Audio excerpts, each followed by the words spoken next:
what's something that you believe everybody's got wrong? Yeah. Oh, for sure. So it's like you're able to show your quirkiness or, I don't know, whatever that is, Yeah. What is that for you in your business? The biggest thing I see time and time again, literally just happened, and we fixed it about 6 months ago, was a big electrical company, great man, 6 kids. He was keeping about $500,000 in a bank account for his company, for the rainy day, payroll. And the decision to keep all that cash in a commercial bank account, I can't remember who it was, if it was Bank of America, which, the guy's not wrong in what he's doing because he needs liquidity, he needs cash. He wants to feel like he's got some buffer and some fight and a war chest. And, last week I sat down with a second or third generation flooring company, and they've got $1 million in a commercial bank. And another gentleman I'm actually meeting with on Monday who owns a excavation trucking company. Tons of money sitting in a commercial bank. Well, people do that because that's what they've been taught. Oh, you keep money in the bank, and that's what the rainy day fund. And so, but what you can do simply by doing the one thing of shifting that capital into a properly designed life insurance contract. I was going to say, which 90% of people just, what I just said just goes, life insurance is for if I die. What do you mean properly? Well, the life insurance, Bank of America, Chase, and Wells Fargo have more money in life insurance contracts as their war chest, as their uninterrupted compounding, tax-free growth, place to house cash than all of their commercial real estate combined. Why do they do that? And so as business owners, our largest need is liquidity. You need cash. Like, you got to make investments in equipment. You got to hire. You got to give some golden handcuffs to your key employees. Litigation, you need money. But picking a commercial bank is easily the biggest mistake I see tons of people make that have successful companies, and all they need to do is just shift it. You still can access it. You can still borrow it. But life insurance contracts are asset protected. So if I litigate against a company and they have a ton of money in their commercial bank accounts, all that's on the table in discovery. And they can't move. Once the lawsuit initiates, your cash is stuck. And so it's a leverage point because, one, you're saying, screw these bankers who are leveraging my money to make loans. That's, I think, the biggest element. And people think that the banks are in the business of making, holding your money. What they're really is making securities. Exactly. And they're not really in the money business. They're in the making a security, a debt instrument that has value. A mortgage, a 30-year mortgage has a massive value associated with this. And so as the founder, you just have to ask yourself, what options do I have? And let's transition this. And the way these things work, about 5 years, every dollar you've put into the life insurance contract, you have access to. Year 10, you have more money, access to more money than you've ever put in. That's crazy. But, and there's the dichotomy is people think, well, I could invest that money and go do this and get a better return. I'm not talking about investing. Investing is a whole separate conversation. All I'm talking about is a place to hold cash. Security. That is it. Let's keep our war chest. Let's keep our liquidity. And then, God forbid, you get hit by a meteorite. There's a massive windfall for the estate tax-free. And so... So I think two questions that come to mind for me within that is, like, I know for a lot of businesses, they're like, I have a high yield savings account that I'm storing this in that is generating revenue while it's just sitting there. Within a life insurance policy, I know that that's something you can borrow against, tax-free, all of those elements. Is that something that then you can take and utilize to go do investments with? 100%. Bingo. Well, and so, like, let's just say you got a high yield savings account giving you, 3% or whatever. I was just going to say, 3%. Inflation's 8%. Yeah. and you're saving at 3%. Yeah. So in order to just not lose, you got to make 8% on your money. Yeah. With what the federal government and the warfare state and the welfare state is doing to us. Yes. So not getting that crazy or deep with that, the issues with that is when you borrow money from a high yield savings account, let's say there's $500,000 or $1 million in there and you borrow half of it, you're only getting growth on 500 grand. Yeah. Because that's the difference in the account. Pretty straightforward math. Yep. With a life insurance contract, when you have $1 million in it and you borrow against it $500,000 of the million, you're going to get a full tax-free dividend on the million. Yeah. Even though you got money out. Yeah. Now, to get the money and borrow against your contract right now is about 5% simple interest. So the question then becomes, if I borrow a $500,000, that now goes into the investment. Yeah. Whether that's gold, a fleet of trucks, Yeah. new machines, a commercial building. Yeah. And so the question is now, okay, our commercial building, we can have 2 bays of it, and then we can lease out 2 bays to another company, triple net lease. Yep. That's the investment. Yeah. So you're getting full growth on the contract. Yeah. Now you're renting out 2 other bays to other contractors or businesses. Yeah. That's your actual risk and your rate of return over there. This is just humming quietly. Yeah. And, one of the big insurance companies that I write contracts with, it's been around for almost 160 years. Dang. That's crazy. World wars, depressions, and they just chug along. Yeah. Boring.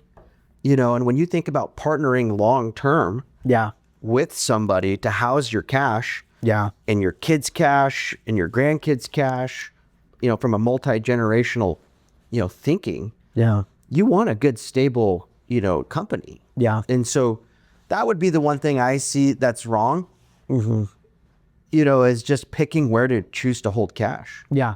And we all have cash somewhere, Oh. and Yeah.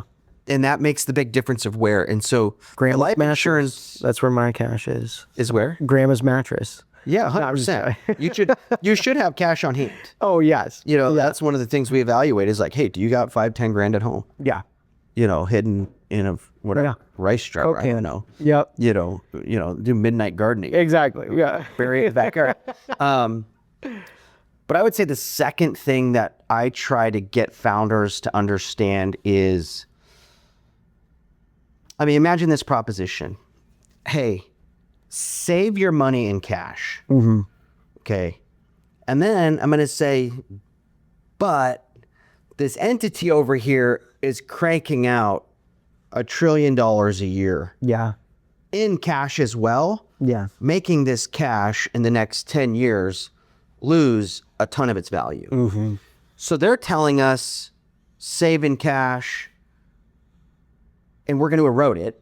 Inflation is technically theft.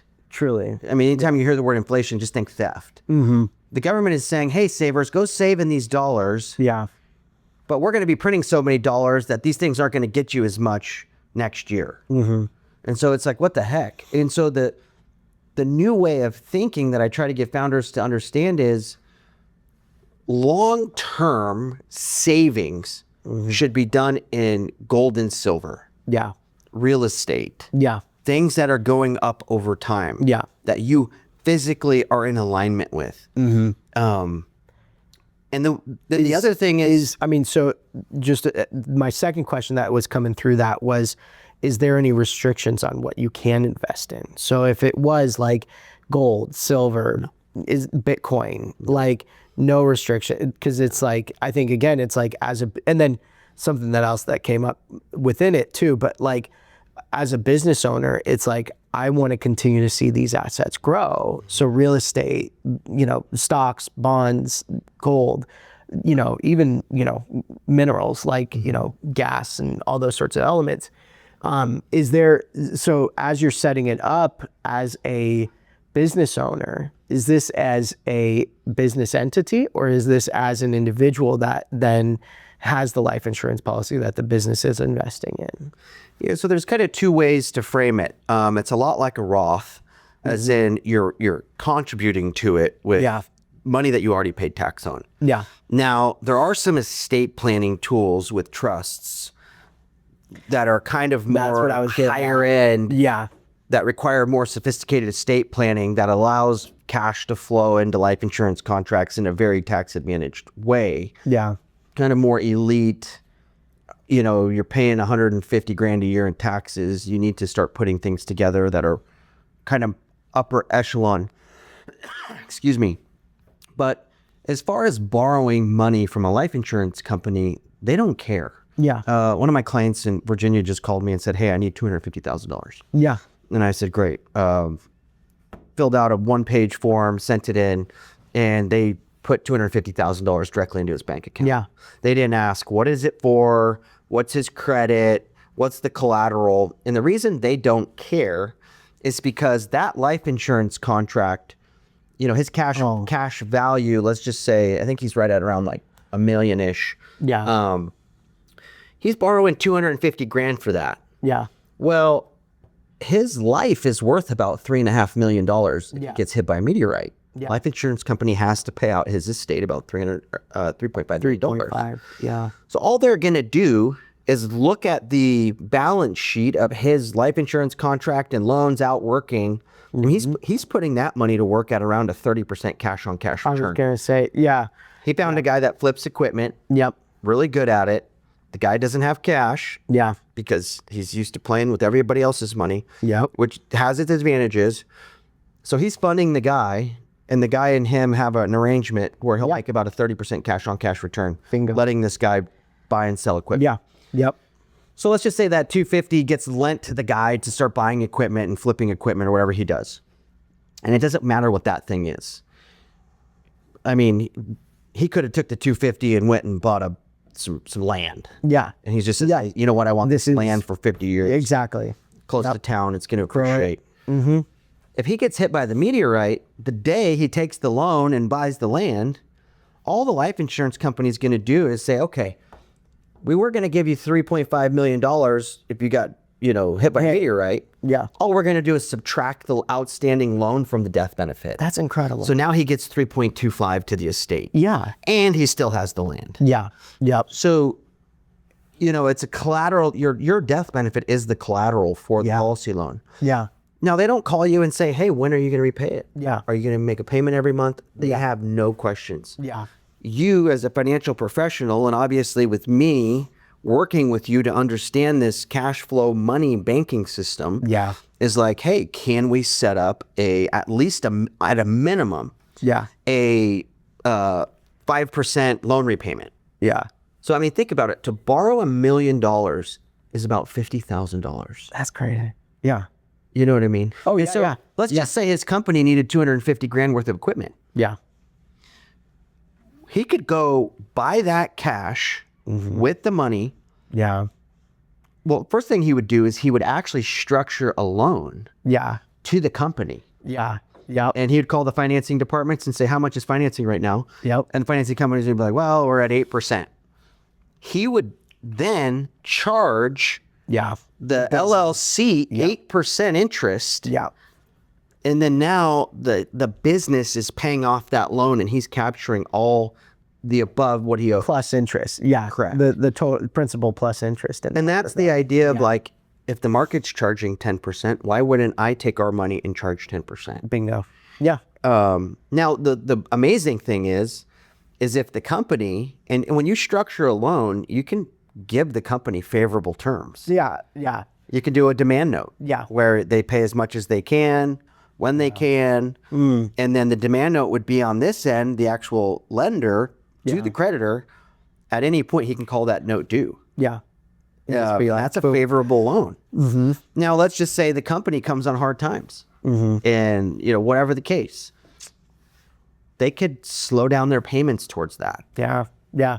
With no restrict. Yeah. No restrictions. Yeah. And so you have the flexibility. Like, case in point, you go and buy an Escalade from a dealership and you get charged 8%.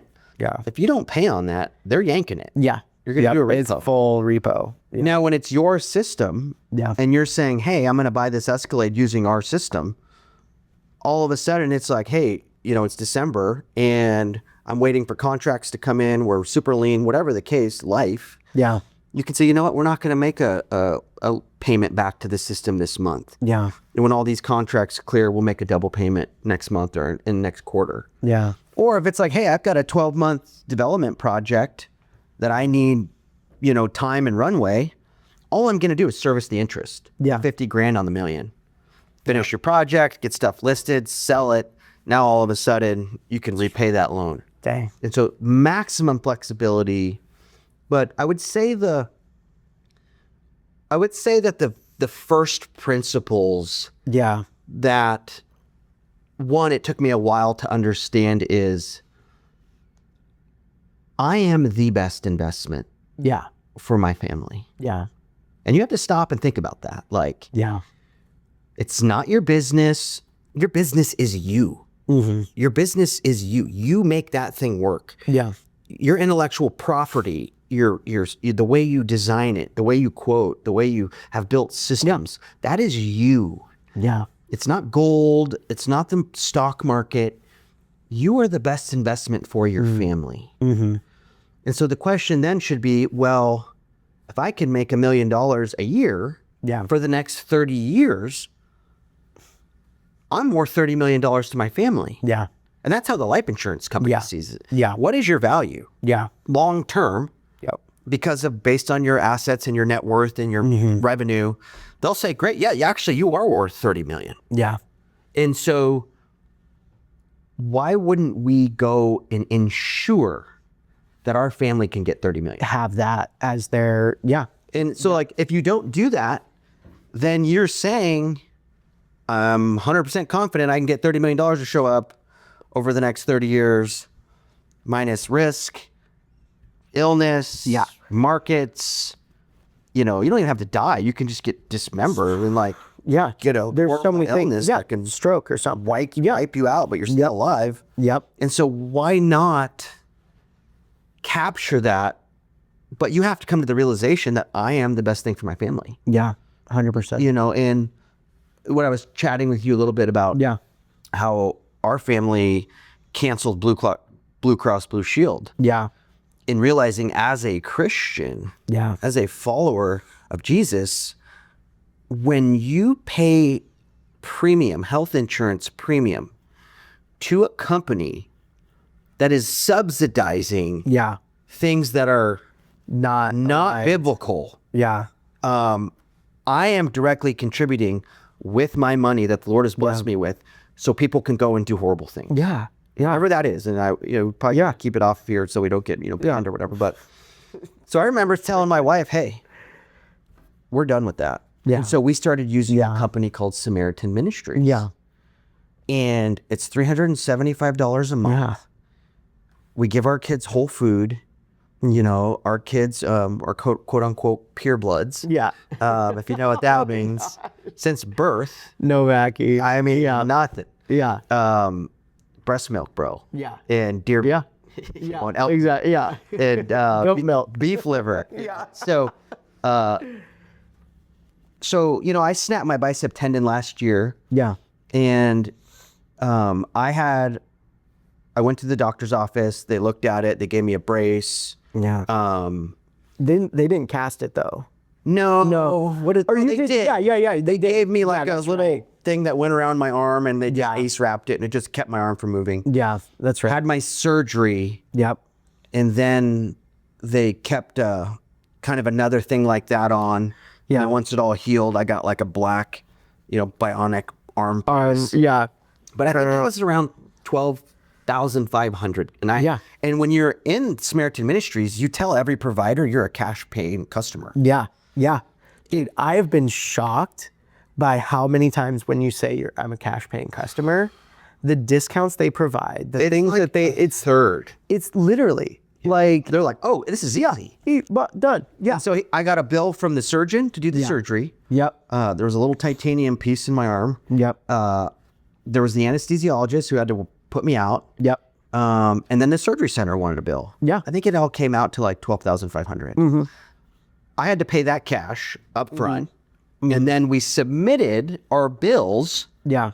to Samaritan Ministries, And if I remember right, I think it was like 35 separate Christian families from all over the U.S.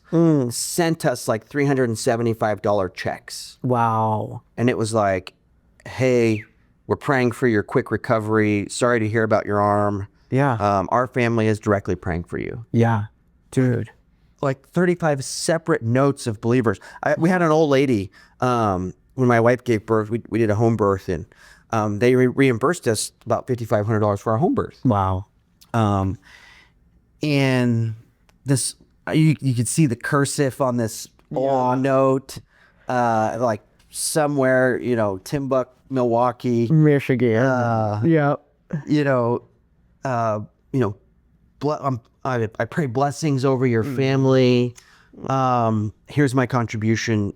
And it's just like, Yeah. and what I remember thinking was like, we're going to have to pay more than, and I think it was like $75 a month more to do Samaritan ministries than Blue Cross at the time. This is like, 10 years ago. Yeah. I think now I looked at Marketplace and it's like for a family of 6, it was over $2,000. I was going to say probably 18 to 2. Yeah. So it's like, if you're a Christian, you attend church, you don't destroy your body, you're not a heavy drinker. Yeah. For $375 a month for a family of 6. I've got, routinely I ask my guys when we intake them, what are you guys currently paying for insurance? Yeah. 12, 15, 2,500 a month? Dude. Yeah. So that's a gimme for anybody listening. Like, one, the first principle is put your money in alignment with God. Yeah. Yeah. Like 100%. you don't have to serve 2 masters in this idea. Yeah. And then in return, it's like we get to write a check every month. Yeah. Yeah.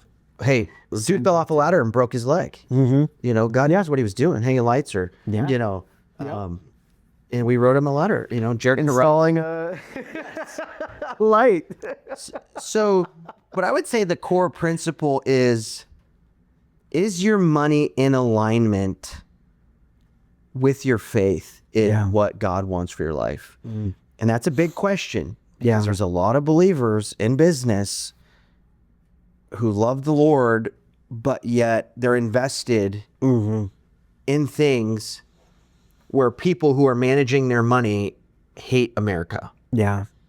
I think a lot of it comes down to agency and people not feeling as though they have ownership over these things, to where it's like, okay, this is just what people do. So I don't have agency to knowing like I'm the owner and responsible party for what God's given me. God's provided me these things. Like, how do we talk about this all the time in our house of like using our, like the parable of the talents, to where it's like, okay, God's given all of us the same amount of talent, or financial provisions, these 3 people, and one of them made 10, one of them made 100, one of them only put it in the ground and buried it. And so that's kind of where it's like, you have agency and ownership over your finances, but a lot of people through school systems, through, parenting, through however they're, learning financial principles, are not feeling that agency, not feeling as though like I have a choice in where I put these things. And so putting it in a bank, putting it in a, insurance company, putting it in car insurance and how, bills and things like that. Because I think a lot of times it's like it's the lack of knowledge that can then prevent us from doing these things. So, well, and to your point, when I get to sit down with the founder, it's kind of like pulling off a Band-Aid. Oh, dude, yeah. And, you have to go through, a red pill moment or a matrix moment. And like, there's things that are going to autopilot happen to you if you're born in America. Totally. Yeah. You're going to be told from day one, when you have an infant, a pure, beautiful infant, we need to do some things to this. Yeah. Okay. Vaccine. So whatever. Yeah. Sub 30 seconds of this beautiful creation's life, and to each their own on that. Yeah. But it doesn't make sense to my gut. Yeah. You cannot get clean from unclean is what the Bible teaches. Yeah. And that's what I stand on. Not to mention there's a fear aspect. Oh, I don't do this, I'm scared, whatever. It's like, do not fear. Yeah. Do not fear. Yeah. So there's that. And then, all of a sudden it's like, hey, we got to keep up with the Joneses. Yeah. We need to get a credit card. Yeah. So we can get airline points. The next thing you know, we're carrying a $10,000 balance. Hey, when you have excess cash, put it in the bank. Yep. Max out your 401k. Yeah. Put all your money in a 401k and you can't use it or touch it for 30 years. Yeah. You would do that with nothing. Nothing. Oh, hey, you're going to marry your wife, but you can't kiss her or, Yeah. feel her intimately for 30 years. Yeah. We're going to buy a loaf of bread. You can't have that for 30 years. And so Yeah. the system is the system. Yeah. And we have to ask God for wisdom in those moments. Now, back to your question about founders. And I've a lot of times got to introduce these concepts which are completely contrary to what they know. Yeah. But they work. Yeah. And once they see that they work, they're like, oh my goodness. Me telling a founder, hey, if we just did tax planning, Yeah. like evaluating your assets, creating intellectual property, people don't have no clue you can depreciate intellectual property. There. Let's house our cash in this other system that benefits our family. Your kids will never have to go to a bank. Yeah. We can house all of our own banking needs. Insurance, we can use Samaritan ministry and come together with the body of Christ to care for one another. But if you're a founder and you're not thinking 3 generations of building systems. Yeah. And look, man, my father taught me what not to do in life. Yeah. Yeah. More than he ever taught me what to do. Yeah. Which is super important. Yeah. And I'm thankful for every piece of my life and every piece of my journey and what I have been through. Absolutely. Like many listening, they look back and they're like, yeah, I came from tough times. God intended all of it for good. Yeah. And it's come that way. Yeah. But if you learn finance in banking, in good business tax strategy and estate planning strategy, and you do not take the time to sit your children down, Oh yeah. to stop the generational curses that you once had, Yeah. and you just kind of create these entitled little children, and you don't give them business principles and finance principles Yeah. and first principles based on, the book that God has saved for his following. Yeah. So that's where I get tons of breakthrough emotionally in my business. It's Yeah. like, hey man, all we do this is for you. This is like dumb. Yeah. Yeah. Like, It's pointless. money was here before you were here, and money's going to be here after you're gone. Yeah. What if we got really good at developing a system to make sure that this is great, and then we can actually teach the children the value of this system and train them and show them, Yeah. and then they can teach their kids, and then, 4 generations later, this is how the Sorensen family exists. Yeah. No doubt. The only time we ever borrow money from a bank is if it's super favorable terms. Yeah. And right now it's like money's expensive. Yeah. So for all my guys who over the last 10 years have loaded up life insurance contracts and, it just came out that gold has outperformed the stock market over the last 30 years. Yeah. Yep. 100%. Well, in Genesis, God says gold is good. So that's kind of the thing that I see with founders. Yeah. They're doing really great cash flow, great business, great culture. Yeah. But they're just missing 2 or 3 little alignment things. Yeah.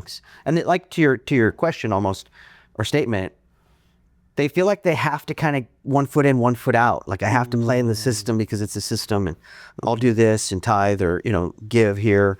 But it's like, no. God has made it to where we never have to serve 2 masters.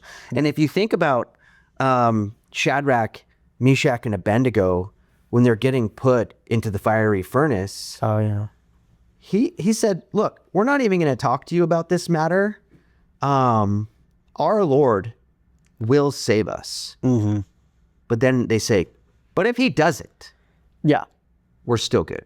Yes. And so that's where it's like, hey, trust these outs that God has given you. Yeah. Trust them.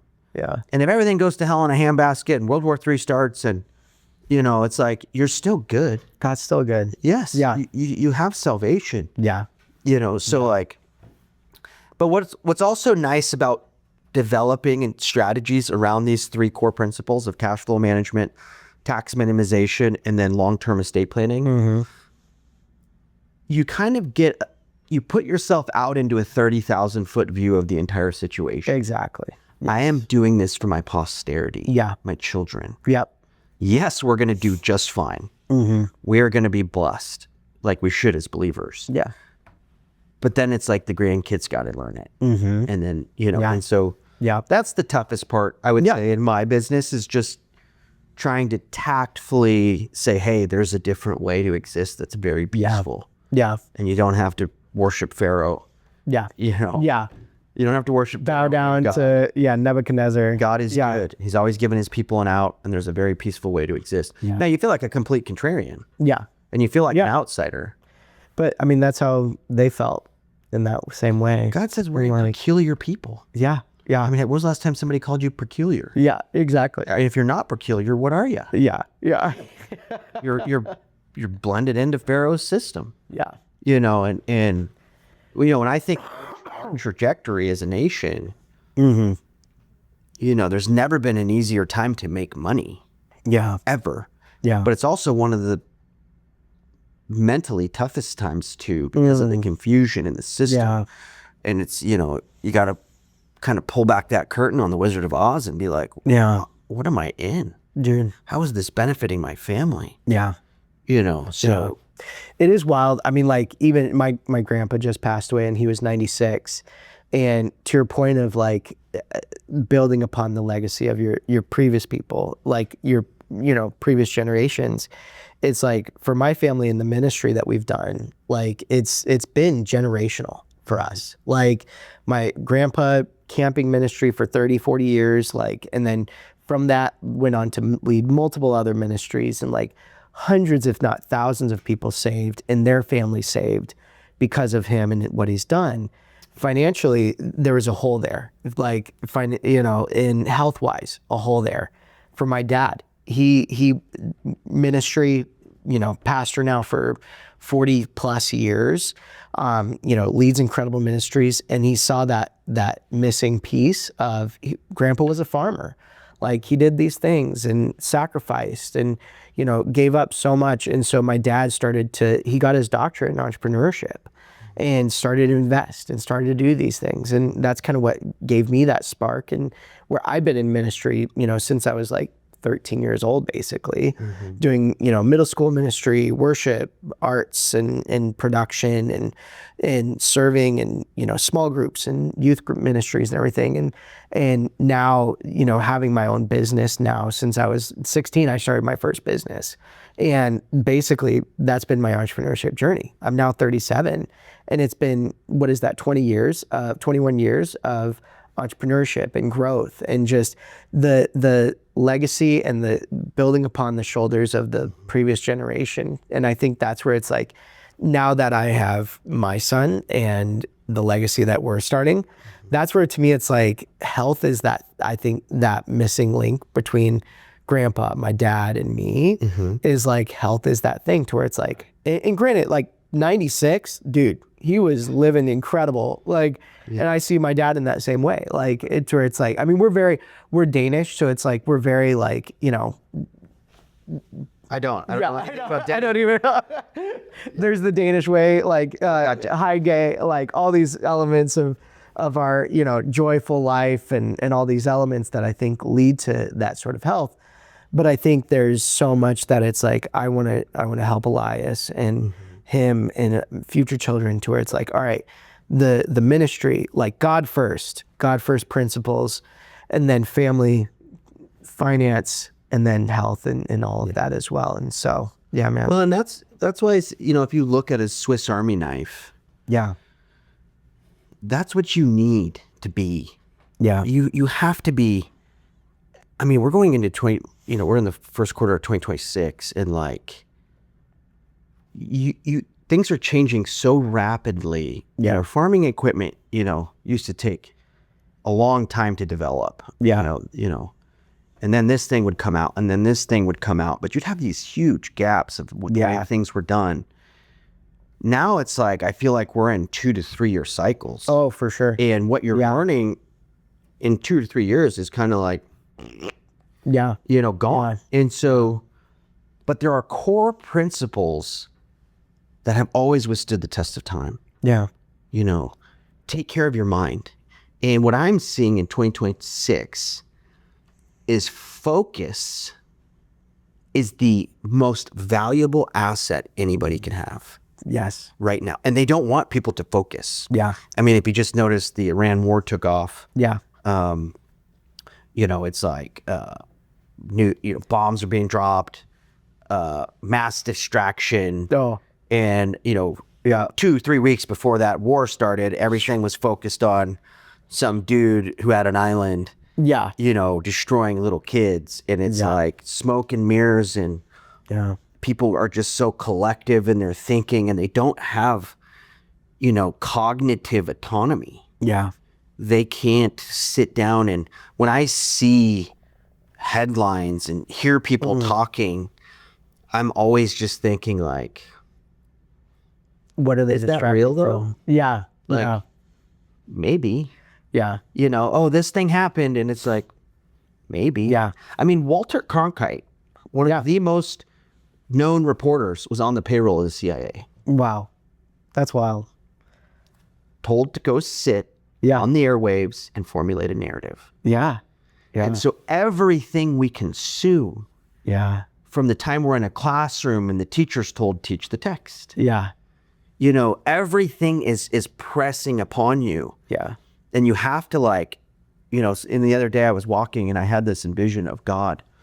It was kind of strange because it was kind of feminine. Mm-hmm. And the idea that when I think of when I'm walking with my wife, she's holding my arm. Yeah. And I am protecting her, and I am her provider, and I support her in raising our kids, and I assist her in disciplining and training the kids. But this feminine was like God was walking with me, and I was under his authority, which I haven't had that in a long time. And it was God's way of showing me we're going into unique times. Yeah. And I have you, but I need you to remember and it felt, and it's weird to say that term feminine. Yeah. But it just felt not that I was powerless. Yeah. But I need to be powerless and let God be powerful through me. Yeah. Yeah. And I mean, it is fascinating the language that God used and chose, Jesus, of referring to the church as the bride of Christ, to where it's we are under his protection, provision, and, provocuity and all these elements, to where it's that marriage of him and us is intimate in that way, not necessarily and I think there's certainly imagery and elements within that for sure. And even how it's God, men, love your wife like Christ loved the church, to where it's in that same way. And how God provides for us as men is incredible. And to where it's I almost, there's that element, and I even think being a father, you have a certain protection and provision where it's there's a love and a care that has all these elements within it that I think, And dude, I have 4 daughters. Yeah. And here I am, bow hunting out of backpacks in the mountains. Yep. Cutting your leg. Trying to be, I like to consider myself as a very, fairly, not a fairy, a fairly masculine male. Yeah. I don't, it was, not too long ago, I was sitting on my laptop after a meeting with one of my clients. We were on a patio, and I watched this little crackhead guy kind of walk through the parking lot. He's all super cracked out. And I was just like, whatever, go back to work. And then about 30 minutes later, I see him come back on an $8,000 to $10,000 mountain bike. And I'm like, there is no way that is his. Yeah. And I was like, my first thing was just leave it alone, dude. It's not your business. And I go back and I'm trying to work, and something came over with me go take that bike from him. Yeah. And I'm like, Yeah. all right, here's a Tuesday morning. Yeah. Am I going to tell my wife I freaking got into it with some scrappy guy? And, you know, I always carry a knife, but I mean, so it was very convicting of like, go get that bike. Yeah. Like I didn't even have a choice. So I slam my laptop in, I go get in my truck, and I drive around where I'm at, and I'm like, maybe he's back there. And I go back there and I see him. He had like tucked this bike in the bush, and he was kind of standing by it. Yeah. And I pull my truck up kind of right where we were at, and I go around to the back of my truck, and I lift up my hatch, my camper shell, and drop my truck bed. And I come back over there, and I said, hey man, that's my bike. Yeah. He goes, no, it's not. And I'm like, here we go. Yep. Like, and I said, no, that's my bike. And I just like more conviction. Yep. And he totally cowered. I mean, Yeah. you know, and I went into the bush and pulled this bike out, and I said, I'm taking my bike home. Yeah. And he didn't fret or try to fight or anything, thank the Lord. And I went and put the bike in the back and drove off. And so I'm like, okay, now I've got the stolen bike. Like, what's next? Where do I sell it? So I'm like, So I'm like, I'm just gonna go home, and I got on the non-emergent line. Oh, yeah. I was just gonna call the local city and say, hey, I found this bike. Yeah. Well, I'm driving and I see a Glendale cop at the gas station. So he's just sitting in there doing paperwork or something. So I pull up behind him, and I kind of approach him from the side, you know, so he knows I'm not trying to wipe him out. And I'm like, hey, and he rolls down. He goes, what's going on? I said, hey, I found this bike, and it's a really nice bike, and I think it was stolen, but I didn't tell him anything about the crackhead. Yeah.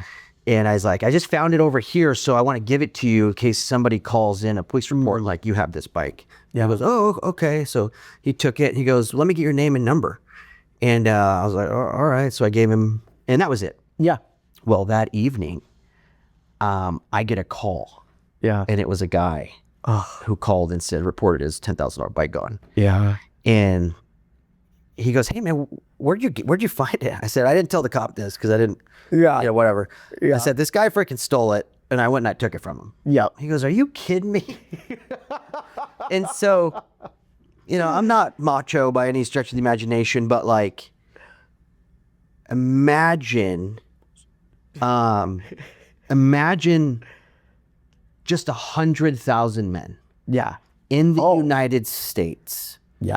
Saying, I will provide for my family first. Yeah. And guarantee that if I die, they get millions. Yeah. But not only am I going to give them millions, I'm going to teach them how to multiply it and protect it. Yep. Yep. In that, I'm going to train my kids to be disciplined in finance and in biblical principles. Yeah. You know, we all want to vote some jackwagon into you know, office. And, you know, make this person our savior, whoever that is, you know, both sides. And it's like, no. It starts right here. Mm-hmm.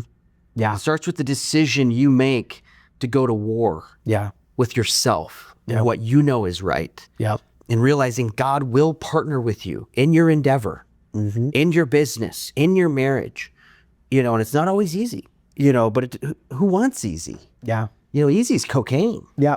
Easy is going to the bar and plucking some girl. Like, that's easy. Yeah. You know, and so, you know, people think we need a ton of movement in this world, and, you know, this political class is going to save us when they all should be like NASCAR drivers and show who they work for. Yeah. It's like, no, we're going to save this place. Yeah.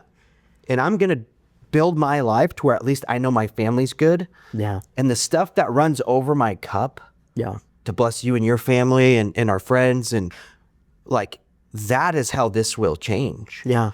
But you have to eliminate the parasite that has been placed upon you. And I've had to do that, and I still continue to deworm myself from the tentacles that try to come into me. 100%. Yep.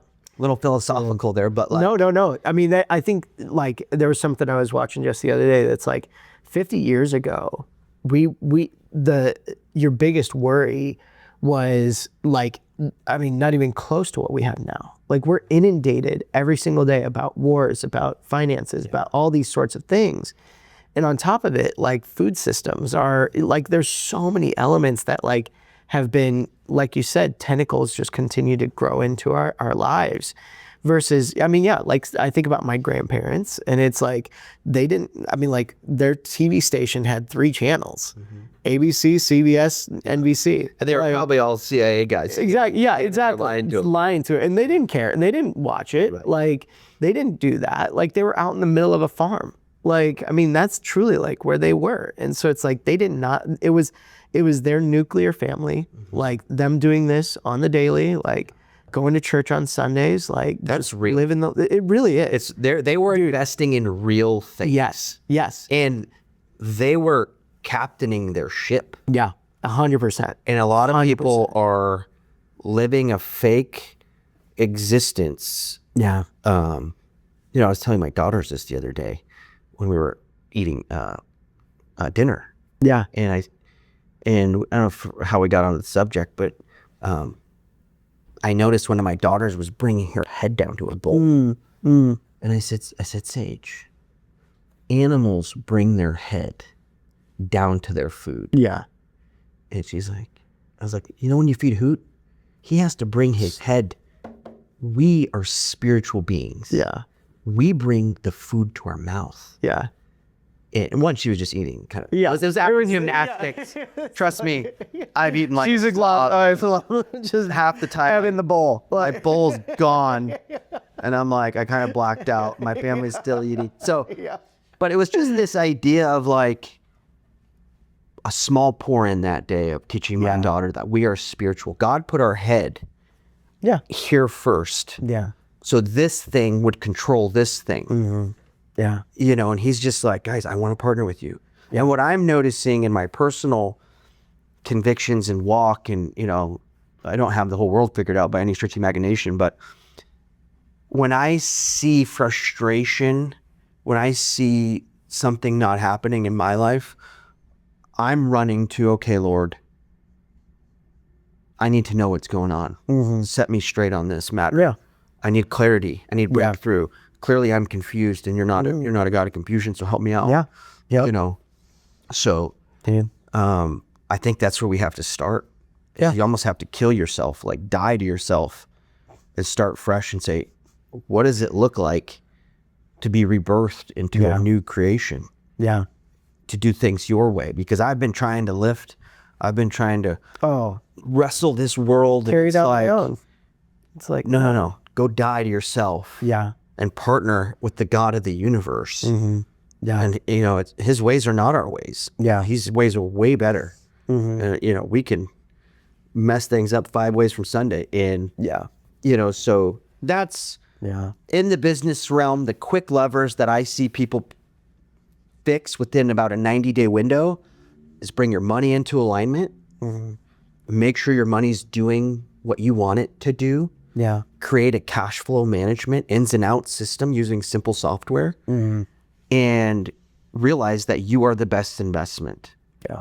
And going to invest in something to get an 8% return, when you can pull 1 or 2 levers in your company and get a 25% return, Bingo. That's also adding enterprise value. Yeah. So if you create a generational business for your family, like you're building equity long term. Yeah. Think of these 100-year-old companies. Oh man. Dude, the amount of asset build. Oh, sorry. Yeah, the amount of asset buildup and all those pieces that like a 100-year business has. It's astronomical. So so you can work with a good marketer, keyword good marketer. Yeah. And go put 10 grand a month into a system that'll pay you 50 grand. Yeah. And you're telling me you want to go give your money into a 401k? Yeah. It's stupid. So some guy that you barely know can do something? Yeah. And to each their own on that. I think more employee-esque people are kind of like, what? I'm here for 30 years, which I think is a very dangerous view because you're not. Your things are shifting. Yeah. Very much so. But you need to just kind of, and dude, we're the next 5 years in America, and I'm not here to scare anybody. No. The Fed is in a rock and a hard spot. Yeah. Yeah. they have to keep our economy alive. Yeah. Because if they do the right thing and stop spending and stop war and stop welfare, Yeah. that is painful. This whole thing comes unglued. Dude. Yeah. They're not going to do the right thing. No. You know, They're kicking the bucket down the road. and we're coming to the cliff. Yeah. And so that being said, like, you know, I'm encouraging everybody right now, make the hard decisions now. Yeah. Sell the third and fourth vehicle. Yeah. Live well beneath your means. Yeah. Start, because you can do that right now. Yeah. We're going to get to a point where you're not going to have a choice. Yeah. You know, understand metal markets and what gold and silver is. Yeah. And why it's been around for 6,000 years. Yeah. And why it's $5,000 an ounce now. Yeah. Peacefully, quietly. Yeah. Yeah. So, Yeah. yeah, covered a lot today, obviously. Dude, no, it's phenomenal, bro. Yeah. Like, if somebody could, one, connect with you or one, it gets to work with you, what would that be? Yeah, I would just say reach out on our Instagram. You know, we have a link on there that kind of shows people how we work with them, how we help them, how we guide them. Yeah. You know, what investment is to work with us. And sometimes if it doesn't make sense right now, we'll give you a blueprint to say, hey, these are the quick wins. Yeah. You know, let's knock these 3 out, and then most likely you'll be ready to sit down and work with us. We want to help everybody, but obviously we can't. Yeah. So, Book a call. Like, yeah, we're not going to leave you high and dry. Yeah. You know, Absolutely. we want to invest in you long term. Yeah. But obviously, not everybody's qualified right now. But you know, it's just been amazing to see guys run into industry and start flipping things upside down, and their drive is crazy. And you know, I'm just here to support you and say, hey, let's look at this, this, and this, and it'll complement what you're doing. Yeah. You know, and create a new framework. And it's been super cool. Bro, it's incredible. Like, yeah. So good, bro.